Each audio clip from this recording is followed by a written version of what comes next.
La teoría de las estructuras disipativas.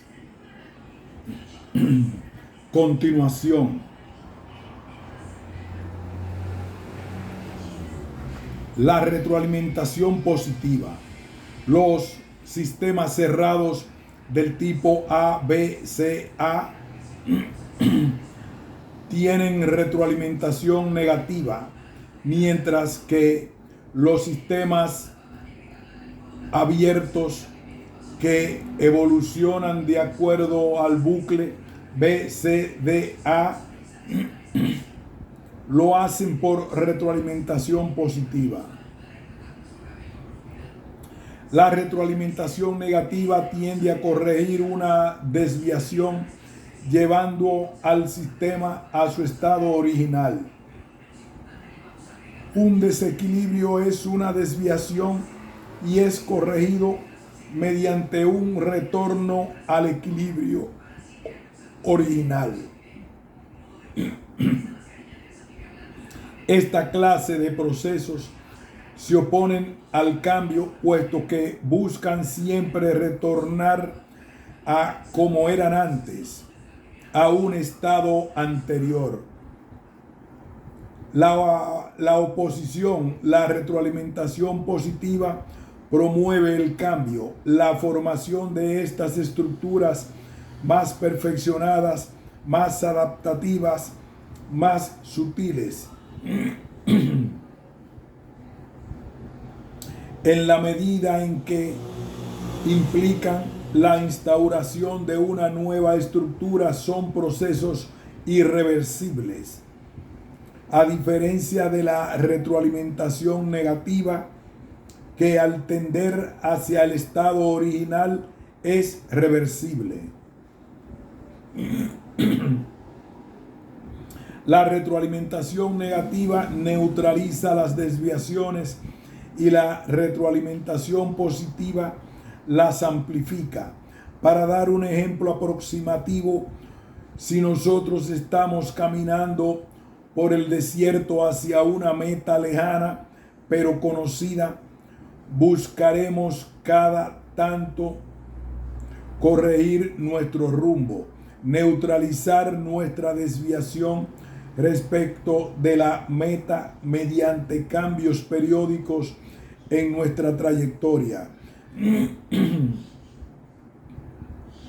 Pero si cometemos un error infinitesimal y nos desviamos 1 milímetro de la meta, con el tiempo y la distancia ese error se amplificará cada vez más y terminaremos por llegar a un lugar muy alejado de la meta. En la retroalimentación negativa buscamos corregir las desviaciones para volver a la trayectoria original. Y en la retroalimentación positiva, pequeños cambios inducirán grandes modificaciones que podrán desembocar en nuevas metas desconocidas, tal vez mejores, aunque no podamos predecir con exactitud a dónde es que llegaremos. Como veremos, el psiquismo funciona de estas dos maneras. A veces intentamos volver a la situación original. Es mejor lo malo conocido que lo bueno por conocer. Y otras buscamos la innovación, el cambio.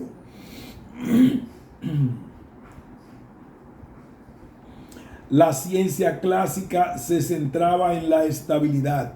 Los primeros trabajos en teoría de la información hacían hincapié en la retroalimentación negativa, proceso que tiende a amortiguar el cambio devolviendo al sistema a su posición de equilibrio.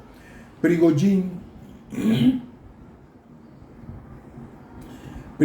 en cambio, exhorta a estudiar la forma en que la retroalimentación positiva promueve el cambio y la inestabilidad. Ejemplo, una reacción química produce una enzima y la presencia de esta estimula a su vez a la producción de más enzimas. En la química inorgánica, estas situaciones son excepcionales, pero en las últimas décadas la investigación en biología molecular descubrió que esos circuitos son la sustancia de la vida misma. Ayudan a explicar la evolución desde pequeños conglomerados de ADN hasta complejos organismos vivientes. En la sociedad también hay ejemplos. La riqueza genera más riquezas. Los votos que atraen más votos, o las corridas bancarias, o las escaladas armamentistas. La retroalimentación positiva implica que cuando una variable aumenta, también lo hace la otra. O bien, cuando una disminuye, también disminuye la otra. Esto explica finalmente cómo a partir de pequeños cambios terminan produciéndose cambios muy grandes, efecto mariposa. O bien, cómo a partir de grandes cambios terminan produciéndose modificaciones insignificantes. Según Prigogine, cuando se empuja al sistema más allá de sus límites de equilibrio, proliferan estos circuitos de retroalimentación positiva, y tal vez ello ayude a explicar, en la opinión de Toffler, un conspicuo defensor de la teoría del caos, los acelerados cambios que producen hoy en día. La evolución requiere antes que nada inestabilidad. O sea, que los pequeños acontecimientos sean magnificados, y esto solo es posible en una situación de no equilibrio. El equilibrio es, por definición, no evolutivo. En cambio, la evolución requiere inestabilidad, irreversibilidad y la posibilidad de dar sentido a los pequeños acontecimientos para que se produzca un cambio de estructuras. La irreversibilidad hace posible cosas que serían imposibles en estado de equilibrio. Por ejemplo, la diferencia de temperatura en un líquido produce turbulencias. Estamos aquí ante un proceso irreversible.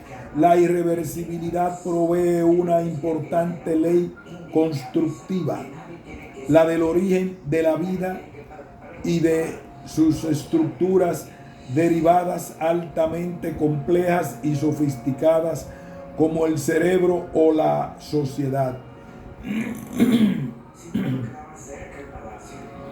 Una vez que el proceso desemboca en la creación de una estructura compleja, la estructura disipativa,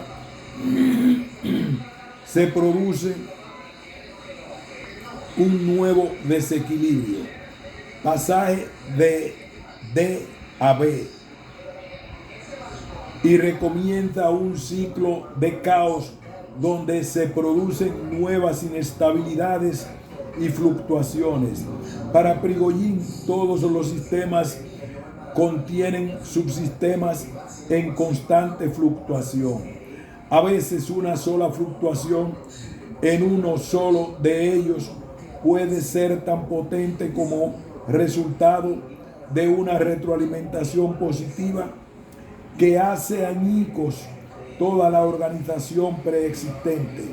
En tal momento, llamado momento singular o punto de bifurcación, es intrínsecamente imposible saber hacia dónde evolucionará el sistema, estado de improbabilidad, y se desintegrará en un caos o saltará a un nuevo nivel de organización más elevado o diferenciado, es decir, a una nueva estructura disipativa. Así, cuando se quita a los sistemas del equilibrio, se comportan de forma extraña, dejan de actuar como máquinas newtonianas, tornándose no lineales. Pequeños inputs pueden provocar grandes cambios o al revés, grandes fuerzas escasas o ningún cambio. En estas condiciones el sistema enloquece. Se multiplican los circuitos de retroalimentación positiva que generan procesos de autoorganización y autoalimentación. Entra a jugar el azar. Las estructuras antes afianzadas pueden desintegrarse o modificarse a sí mismas totalmente. En suma, podemos decir que para que surja una nueva estructura más compleja, una condición necesaria es que haya un estado inicial en el punto de bifurcación. Por ejemplo, un pequeño acontecimiento que luego, por retroalimentación positiva, genere grandes consecuencias. Este proceso de retroalimentación es la condición suficiente, porque por sí sola la condición inicial no puede hacer nada. Además, Prigogine destaca el hecho de este acontecimiento inicial, muchas veces insignificante.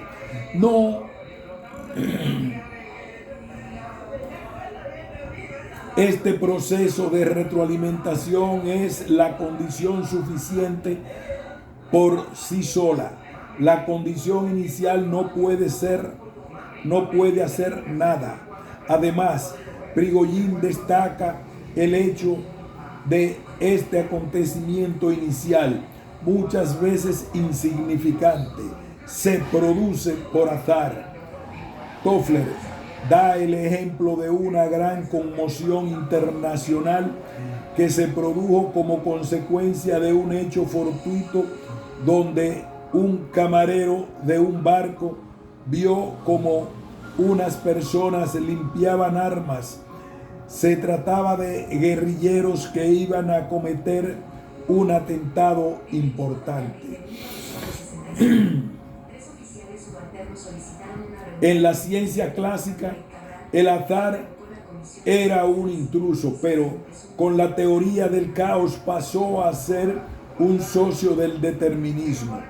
Políticos y economistas reconocen la importancia del factor suerte y en este sentido tiende a sucumbir nuestra idea newtoniana de un universo absolutamente determinado por leyes eternas. La realidad es entonces La realidad no es entonces ni puramente determinada ni puramente gobernada por el azar. Hay algunos fenómenos a los que a grandes rasgos puede aplicarse el esquema determinista, como el movimiento de la Tierra en torno al Sol, pero en otros hay una mezcla de determinismo y probabilidad o azar, como en la evolución de un ser humano, de una sociedad, del clima terrestre, etc. Para Prigogine, un problema de la ciencia actual es precisamente determinar cuánto hay de determinismo y cuánto de azar en los fenómenos que estudiamos. Puesto que ambos elementos están siempre presentes en mayor o menor medida, las predicciones ya no pueden ser absolutas, sino probabilísticas, y ello no por nuestra incompetencia o ignorancia, sino porque la misma realidad tiene de por sí esa mezcla. La hipersensibilidad de la influencia externa. Retomemos brevemente a nuestro esquema. Cuando un proceso evoluciona caóticamente como el tramo BC, se torna cada vez más hipersensible a las influencias del entorno, energía, información, etc. Y como consecuencia de ello evolucionará hacia D. En cambio, para que el sistema evolucione hacia A, no se precisa esa influencia externa. Un gas con sectores más calientes y otros menos calientes, es decir, un gas en estado de desequilibrio, evolucionará espontáneamente hacia una distribución homogénea del calor hasta llegar al estado de equilibrio.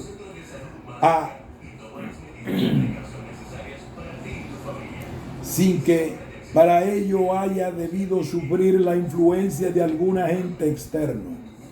No ocurre lo mismo con los sistemas abiertos. Mientras estos evolucionan caóticamente, las influencias externas acentúan ese caos hasta un punto culminante llamado punto de bifurcación, donde el sistema deberá optar por retornar al equilibrio o reorganizarse en una estructura y un equilibrio superiores. Si Prigogine tiene razón al respecto, señala Toffler, entonces debería ocurrir que la propaganda extranjera o una alteración en las tasas cambiarias mundiales, influencias externas, deberían producir un impacto interno mucho mayor en una sociedad inestable o desequilibrada que en otra en equilibrio. Por lo demás, como esas pequeñas entradas pueden causar grandes efectos, no debería sorprendernos que una influencia insignificante provoque una reacción enorme en esa sociedad. También debería ocurrir que generar esa influencia más inestabilidad aún. También debería ocurrir que al generar esa influencia más inestabilidad aún, la sociedad termine en una larga por estructurarse, ingresando en un nuevo ordenamiento. También debería ocurrir que al generar esa influencia más inestabilidad aún, la sociedad termine a la larga por reestructurarse, ingresando en un nuevo ordenamiento. Tal vez es con la posibilidad de acceder al primer mundo. A nivel psicológico, también ocurre esto. Una persona inestable es más hipersensible a las críticas que otra más equilibrada.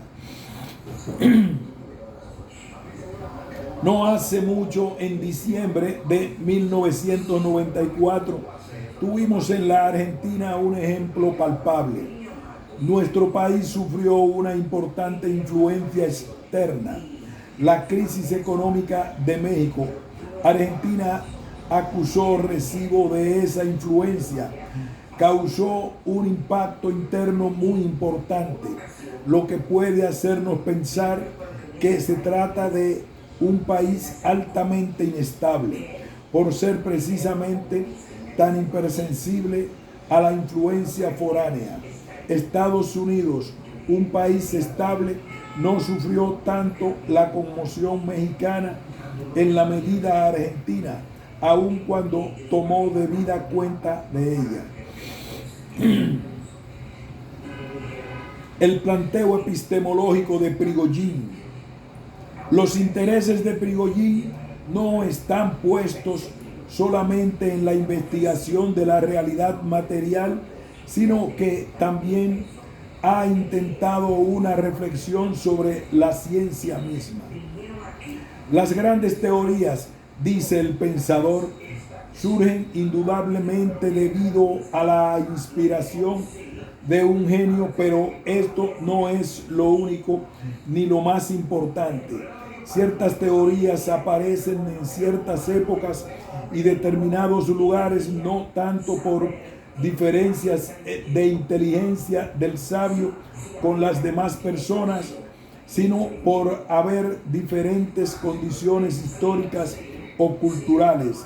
Así, por ejemplo, si un pueblo cree en un ser que creó el mundo y determina su futuro, las teorías propondrán leyes deterministas y sobre esa base el sabio construirá su teoría.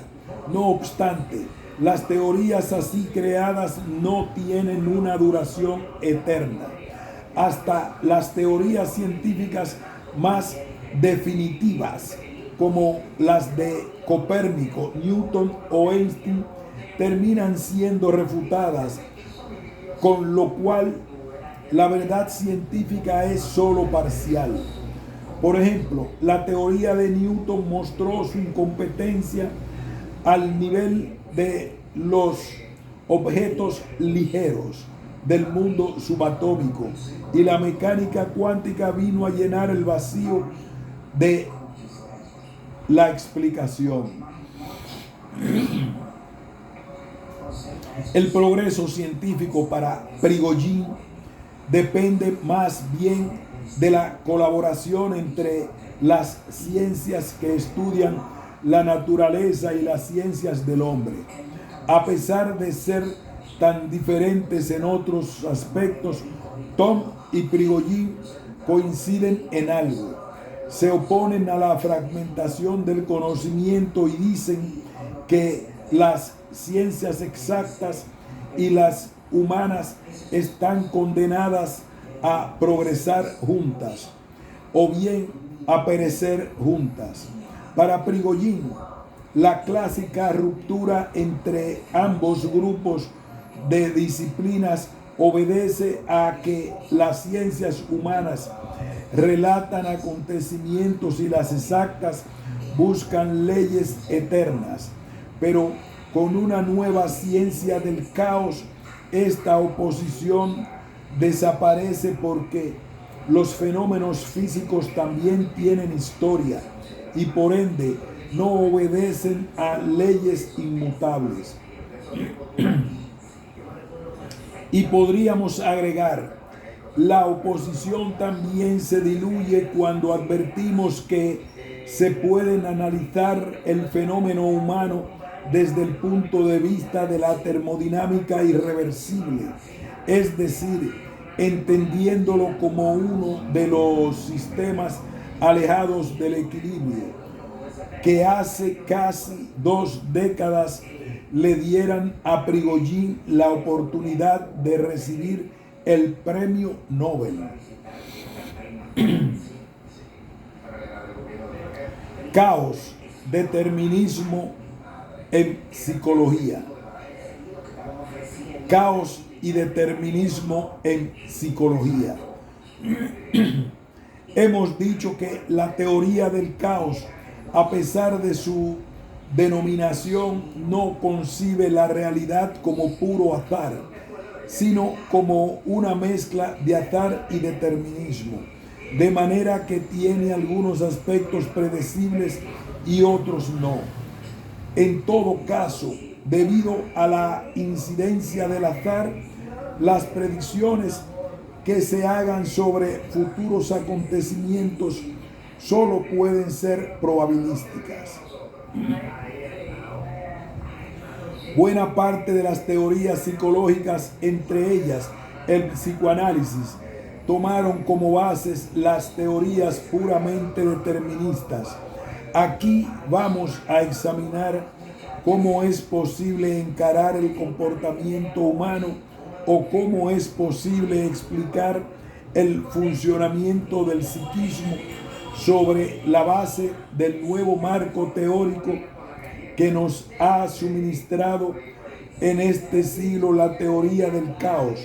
Intentaremos comprender en una palabra cómo es posible concebir lo psíquico como una mezcla de azar y determinación.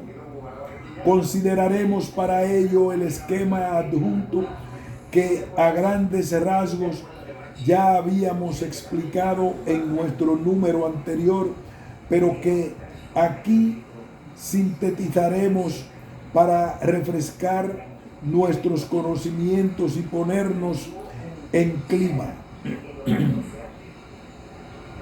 El esquema viene a resumir muy simplificadamente la teoría del caos y muestra en primer lugar que los procesos de la realidad, incluida la realidad psíquica, son circulares, es decir, forman bucles o circuitos cerrados de retroalimentación.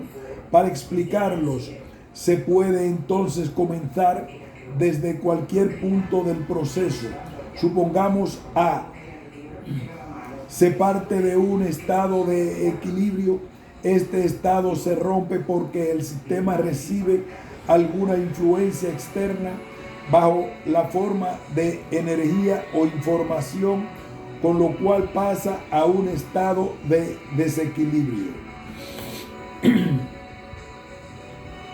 La experiencia revela que este estado de desequilibrio no puede sostenerse por mucho tiempo y que pronto intentará un reequilibramiento que puede seguir dos rutas alternativas a partir de un punto de bifurcación, o bien retorna al equilibrio original de C, pasa a A, o bien procura pasar a un equilibrio superior más complejo y más sofisticado, denominado por Prigogine estructura disipativa, pasaje de C a D. La primera posibilidad se lleva a cabo mediante un mecanismo de retroalimentación negativa, compensador o neutralizador de las desviaciones, y por ello el sistema vuelve a su estado inicial. La segunda posibilidad tiene lugar mediante el mecanismo de retroalimentación positiva, amplificador de las desviaciones, y por ello el sistema es conducido a una situación tal que se desestructura y se reconfigura en una nueva estructura distinta de la anterior y, como dijimos, más compleja. Mientras la primera posibilidad nos sugiere un proceso reversible, pues vuelve al mismo punto de partida, la segunda nos sugiere un proceso irreversible, desde que no implica volver al punto de partida, sino a continuar para adelante a través de la construcción de más y más estructuras cada vez de mayor complejidad, impredecibles todas ellas. Examinemos cómo pueden verse en el campo de los fenómenos psíquicos ambas posibilidades. A. Retorno al equilibrio original. Si algún lugar está tan bien retratado, este mecanismo de retorno al equilibrio original es en la ortodoxia de la metapsicología freudiana, cuando, inspirado por Fechner, Freud habla del famoso principio de la constancia. Se habla allí de una irrupción pulsional, agente desequilibrante, en el aparato psíquico. El equilibrio se rompe, pues hay un excedente de energía, y de acuerdo al principio de constancia que prescribe mantener todos los parámetros precisamente constante, buscará el aparato mental descargar ese excedente de energía para recuperar su nivel original. Tal el modelo ideal de funcionamiento psíquico fundado en el mecanismo de retroalimentación negativa. La desviación del nivel de energía producido por la irrupción de la pulsión debe ser neutralizada y retornar a su medida original. Y aun cuando Freud dice que en la práctica la descarga de la pulsión no se realiza tan libremente debido a ciertas barreras que se opondrán a esa descarga, a pesar de ellas, el aparato psíquico buscará salidas sustitutivas, síntomas, sueños fallidos, etcétera, que reivindiquen el principio de constancia a pesar de los obstáculos. Hay siempre un intento por retornar al original equilibrio. El psicoanálisis llega incluso aún más lejos cuando Freud plantea la eterna lucha entre las pulsiones de vida y las pulsiones de muerte, donde terminan prevaleciendo estas últimas, llevando al sujeto a su estado original, que es el estado inorgánico inanimado. El destino del hombre ya no es simplemente neutralizar el excedente de energía pulsional, sino la misma muerte, vale decir, reducir el monto energético a cero, o por lo menos a niveles incompatibles con el sostenimiento de la vida. El hombre pasa a ser, digámoslo de otra forma, un sistema cerrado más que intenta sustraerse a las influencias externas para mantener a toda costa un equilibrio anterior. Y esto es así porque, como indica Holstein, Freud solo disponía de una termodinámica de los sistemas cerrados. Los nuevos modelos teóricos mostrarán al hombre, en cambio, como un sistema abierto cuya tendencia no es al equilibrio, sino a desequilibrios que conducirán a nuevos reequilibramientos y a estructuras cada vez más complejas,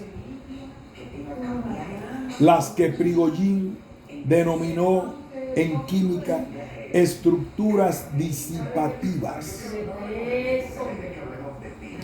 Destaquemos por último que en el esquema del retorno al equilibrio original no hay lugar para el azar. Todo está allí determinado y nadie podrá equivocarse al predecir que en última instancia el comportamiento humano tiene un destino fatal.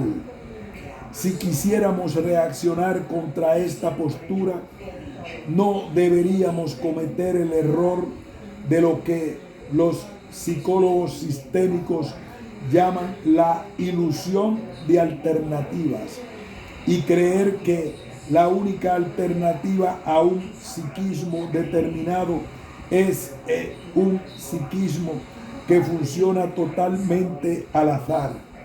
Antes bien, el psicoanálisis podrá avanzar si combina determinismo y azar, lo algorítmico con lo estocástico.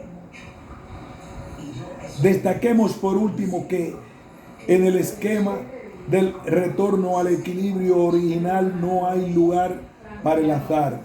Todo está allí determinado y nadie podrá equivocarse al predecir que en última instancia el comportamiento humano tiene un destino fatal.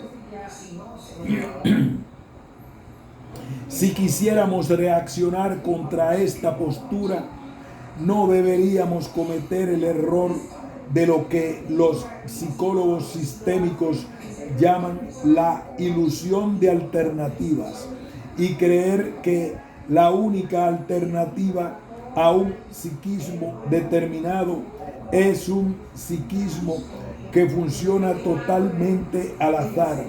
Antes bien, el psicoanálisis podrá avanzar si combina determinismo y azar, lo algorítmico con lo estocástico, la teoría de las máquinas y la teoría de los juegos. La alternativa no es entonces al puro azar, sino la mezcla de azar y determinismo de que habla la teoría del caos, y para ello habremos de remitirnos al segundo circuito de retroalimentación, donde están incluidas las estructuras disipativas. La génesis de las estructuras disipativas. Es posible extender la teoría del caos al funcionamiento psíquico. ¿Qué lugar ocupan el azar y las estructuras disipativas de Prigogine en el psiquismo? Examinemos estas cuestiones tomando como ejes de referencia tres importantes orientaciones psicológicas: el psicoanálisis, la psicología genética de Piaget y la psicología sistémica. C. El psicoanálisis. Indica Horstein que actualmente la idea del psiquismo como un sistema cerrado con una energía constante es un punto de estancamiento en la reflexión psicoanalítica.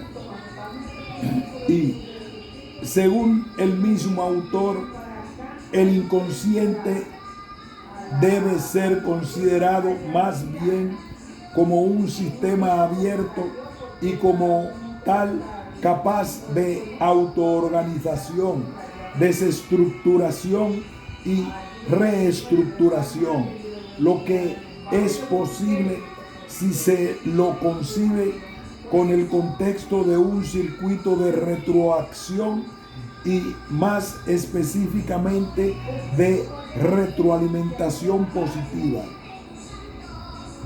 según la terminología que venimos utilizando. Esta retroacción cuestiona la causalidad lineal y funda la eficacia misma del trabajo analítico, revelando la forma de recursividad donde el presente actúa sobre el pasado, el cual, sin embargo, condiciona la significación de lo actual. La retroacción permite pensar el advenimiento de lo nuevo en el interior de lo ya dado. ¿Qué significan estas palabras de Horstein? Lo siguiente: según el modelo de la causalidad lineal, la relación causa-efecto es unidireccional. La causa produce el efecto, pero no a la inversa. Lo pasado actúa sobre lo presente de forma tal que lo que hoy somos, pensamos o sentimos es el producto de nuestras pasadas experiencias infantiles, o, si se quiere, ciertos procesos del pasado determinan inequívocamente el porvenir, pero sin embargo lejos han quedado aquellas épocas en que John Watson proclamaba exultante que podía modelar un niño como el adulto que el psicólogo quisiera. La retroacción viene a mostrarnos que no solamente el pasado influye sobre el presente, sino que también de alguna manera el presente influye sobre el pasado. En efecto, en el trabajo analítico es posible resignificar el pasado, desestructurarlo para volverlo a estructurar de otra manera, como si estuviéramos desarmando un pullover y con las mismas hebras de lana hacer un pullover nuevo. A su vez, un pasado resignificado operaría de una manera sobre el comportamiento actual, supuestamente en la orientación deseable y produciendo la cura. Durante el proceso terapéutico analítico es posible verificar también mecanismos de retroalimentación negativa, bucle ABCA, como los descriptos de resistencia al cambio. Interesa destacar que esta tendencia a volver a no cambiar es espontánea y requiere menor cantidad de energía que iniciar el deseable cambio. Podemos pensar que el paciente que se resiste al cambio no puede contar con la suficiente reserva energética porque la que necesitaría para cambiar está siendo consumida en la resolución de un conflicto interno. Por ejemplo, en el sostenimiento permanente de una defensa para contrarrestar la persistente e intensa angustia implicada en el riesgo de la liberación pulsional. En suma, mientras el sujeto se encuentra desestructurado, está en el punto de bifurcación donde tiene dos opciones: o intenta volver a la estructura anterior por retroalimentación negativa, neutralizando la desviación introducida por el analista resistencias, o intenta reestructurarse mediante retroalimentación positiva. En esa encrucijada es altamente sensible la influencia del entorno a la palabra del analista y a cualquier acontecimiento que se produzca por azar entre analista y analizado, por pequeño que sea, podrá producir efectos importantes.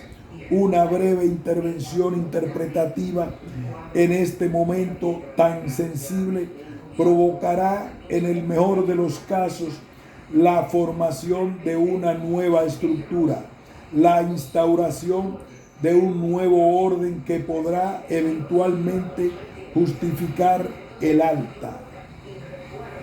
Holstein declara implícitamente la importancia de este punto de bifurcación, donde el acontecimiento fortuito tendrá una importante repercusión o no.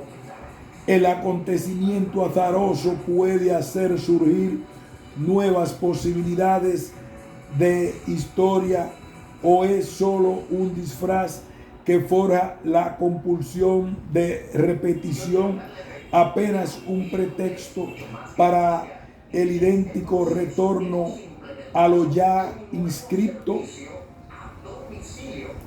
Pensar en síntesis.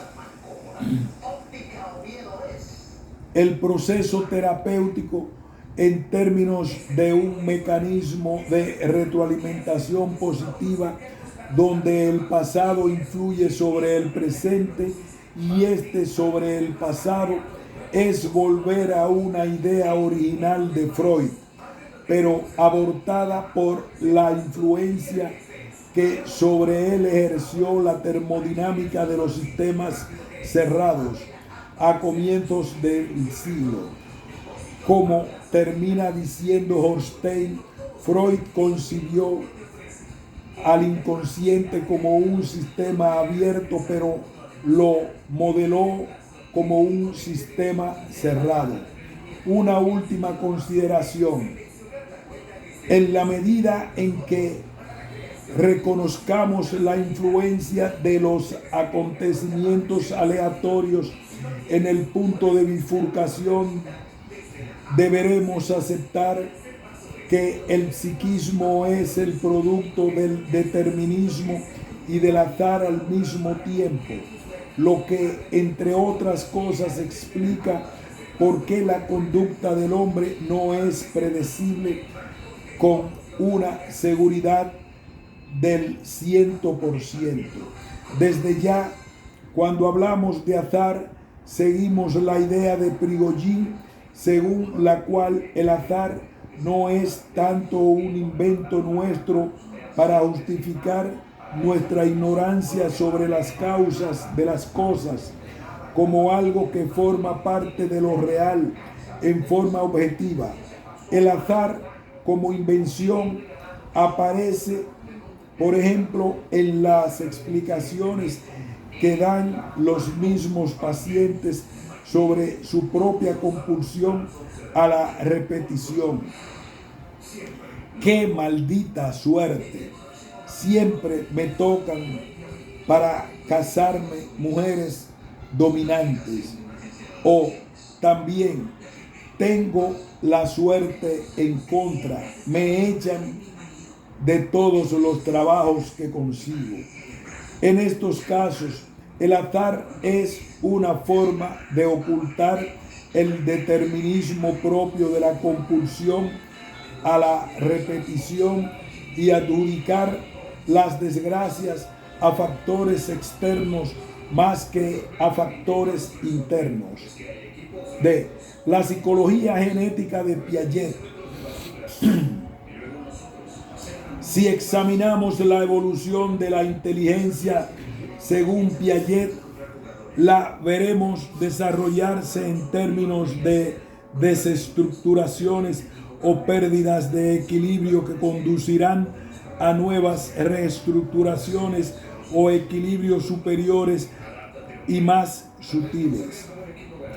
Las estructuras cognitivas de Piaget, tales como el grupo práctico de los desplazamientos y más adelante los reticulados y otras, pueden ser comprendidas como estructuras disipativas en la terminología de Prigogine. Las razones para trazar semejante comparación son, por lo menos, las siguientes. A. Piaget sostiene que cuando se produce un desequilibrio, el sistema mental existente para entonces buscará instrumentar medidas compensatorias que, lejos de retornar al equilibrio original, intenta un nuevo equilibrio mediante la construcción de una nueva estructura sobre la base de la anterior, nueva estructura que resulta evolutivamente más adaptativa. Cada nuevo estadio viene definido por una nueva estructura, es decir, representa un salto hacia la nueva estructura disipativa. El retorno al equilibrio original es lo contrario de un proceso evolutivo. B. El periodo de tiempo donde se verifica el desequilibrio, el psiquismo, resulta ser altamente sensible a las influencias del entorno. Un niño ocupado en afianzar una nueva estructura y que aún no entró en un nuevo desequilibrio está en un momento de acomodación donde cualquier estímulo externo es acomodado a la nueva estructura. Pero en un momento subsiguiente, el nuevo desequilibrio producido obligará al niño a buscar estímulos. Se tornará más sensible a lo que ocurre en su entorno para poder generar una nueva estructura disipativa, asimilación. La acomodación es un tiempo de consolidación de estructuras y la asimilación es un tiempo de búsqueda de estructuras nuevas y más complejas. Estos nuevos estímulos ambientales suelen ser insignificantes y ocurrir por azar, pero producen consecuencias importantes a los efectos de la constitución de la nueva estructura. Un bebé puede tocar por azar mientras agita incoordinadamente sus manos una campanilla. Mediante un efecto de retroalimentación positiva, esta influencia crece cada vez más, permitiendo las reacciones terciarias, y finalmente ellas conducirán nada menos que a la construcción de la primera estructura cognoscitiva propiamente dicha, el grupo práctico de los desplazamientos. En suma, la inteligencia se desarrollaría para Piaget de acuerdo al circuito de retroalimentación BCDB de nuestro esquema, donde cada nuevo agente externo fortuito estimula la génesis de nuevas estructuras disipativas. La psicología sistémica.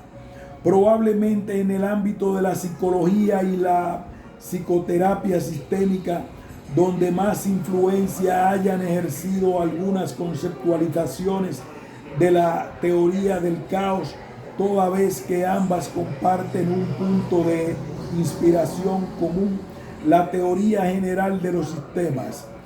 Como buenas hermanas de un padre en común, la psicoterapia sistémica y la teoría del caos tienen muchos elementos afines, y no resulta insólito que el proceso terapéutico sistémico pueda ser comprendido de acuerdo al esquema de Prigogine que hemos sintetizado en el esquema que acompaña esta nota. Estos intentos han tenido lugar especialmente a partir de 1980.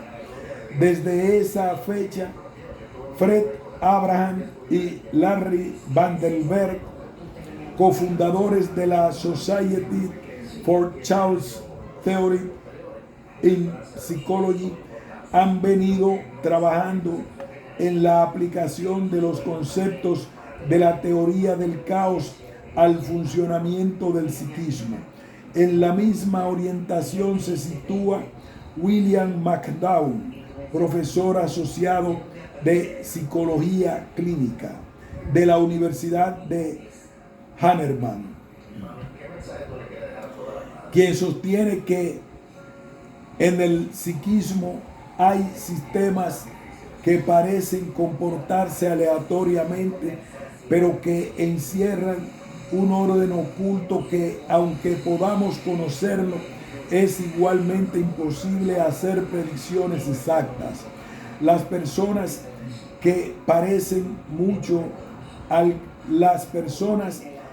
parecen mucho al clima, tienen comportamientos predictibles pero también impredictibles, y nunca se pueden descubrir todos los factores que sobre ellas actúan. Estas hipótesis fueron confirmadas por otros psicólogos como Butz. Así, por ejemplo, una persona puede encontrarse en un punto de bifurcación donde debe optar por mantener su equilibrio homeostático original, con lo cual está postergando el caos, o bien enfrentar el caos. El terapeuta debe, en estos casos, propiciar el caos, acentuar la desestructuración. Así, por ejemplo, una persona puede encontrarse en un punto de bifurcación donde debe optar por mantener su equilibrio homeostático original, con lo cual está postergando el caos, o bien enfrentar el caos. El terapeuta debe, en estos casos, propiciar el caos, acentuar la desestructuración que intenta evitar la persona en cuestión, favorecer la proliferación de circuitos de retroalimentación positiva. Y al contrario, si la persona ya se encuentra en caos, la labor terapéutica será de contención y buscará a ayudar a la persona y a encontrar un símbolo personal que actúe como guía para organización de una nueva estructura. También los cognitivistas y los neurofisiólogos están interesados en el modelo del caos. Investigadores como Paul Rapp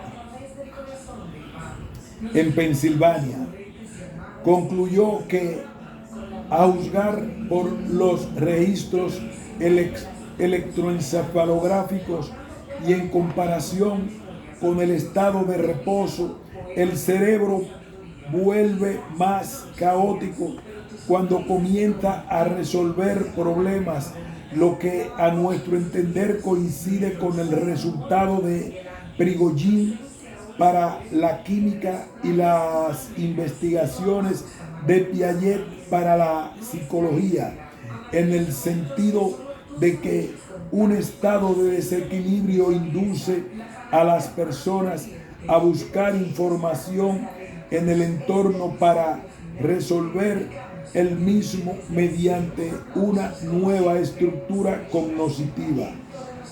En ese momento la persona se encuentra altamente sensibilizada a cualquier influencia externa que, aun siendo pequeña, provocará grandes cambios y el psiquismo funcionará caóticamente hasta el logro de nuevo estado de equilibrio.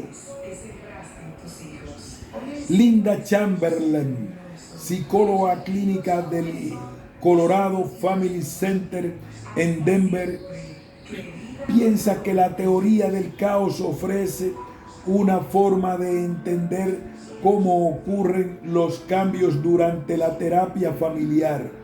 En la bibliografía que hemos consultado sobre esta cuestión no hay detalles específicos, pero procuraremos dar algunos ejemplos tomados de terapeutas sistémicos clásicos y entender sus propuestas desde la teoría del caos.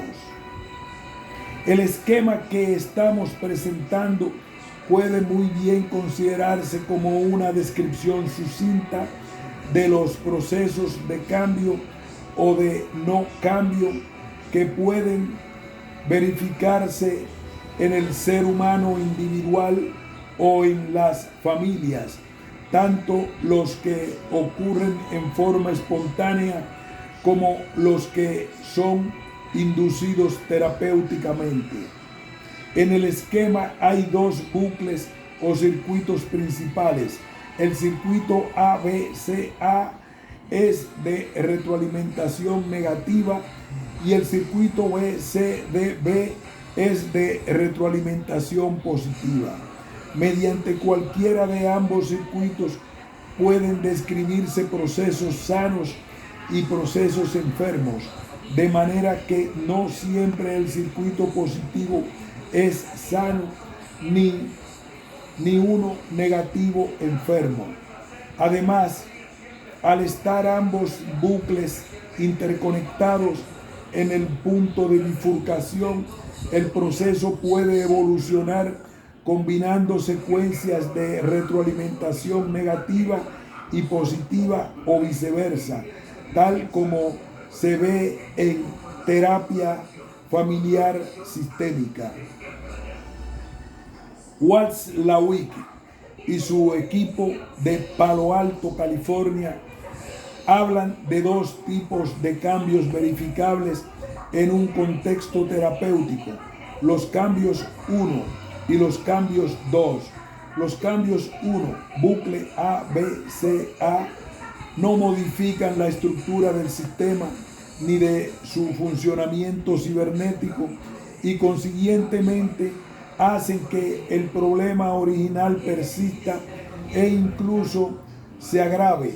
Los cambios 1 nacen de la misma lógica que generó el problema y frecuentemente consiste en hacer exactamente lo contrario. Si el problema son los atracones de comida de una bulimia, el cambio consistirá en hacer a continuación una dieta estricta y no volver a comer hasta el otro día. De alguna forma es la lógica del sentido común que prescribe compensar una desviación con una conducta opuesta. Se trata evidentemente de un mecanismo de retroalimentación negativa que busca neutralizar las desviaciones sintomáticas. El bucle ABCA es característico de los comportamientos de resistencia al cambio, ya que por definición la retroalimentación negativa busca retornar a una situación original, lo que permite a la bulímica volver a reiniciar su ciclo intempestivo de comidas.